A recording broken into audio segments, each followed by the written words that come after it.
Let's go.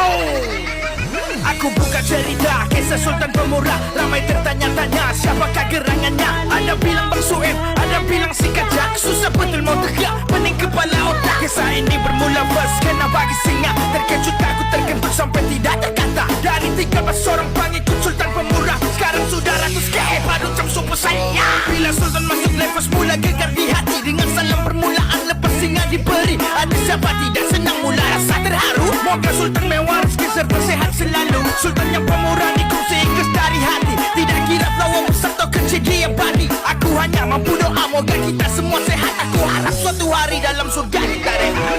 Aku buka cerita kisah Sultan Pemurah. Ramai tertanya-tanya siapakah gerangannya. Ada bilang Bang Sueb, ada bilang si Kajak. Susah betul mau tegak, pening kepala otak. Kisah ini bermula first kena bagi singa. Terkejut aku terkentut sampai tidak terkata. Dari 13 orang pengikut Sultan Pemurah, sekarang sudah ratus ke padu macam super saya. Bila Sultan masuk level mula gegar di hati. Dengan salam permulaan lepas singa diberi. Ada siapa tidak senang mula rasa terharu. Moga Sultan mewah rezeki serta sehat selalu. Sultan yang pemurah dikongsi ikhlas dari hati. Tidak kira lawan besar atau kecil dia badi. Aku hanya mampu doa moga kita semua sehat. Aku harap suatu hari dalam surga kita rehat. Aku buka cerita kisah Sultan Pemurah. Ramai tertanya-tanya siapakah gerangannya. Ada bilang Bang Sueb, ada bilang si Kajak. Susah betul mau tegak, pening kepala otak. Kisah ini bermula first kena bagi singa. Terkejut aku terkentut sampai tidak terkata. Dari 13 orang pengikut Sultan Pemurah, sekarang sudah ratus ke padu macam super saya.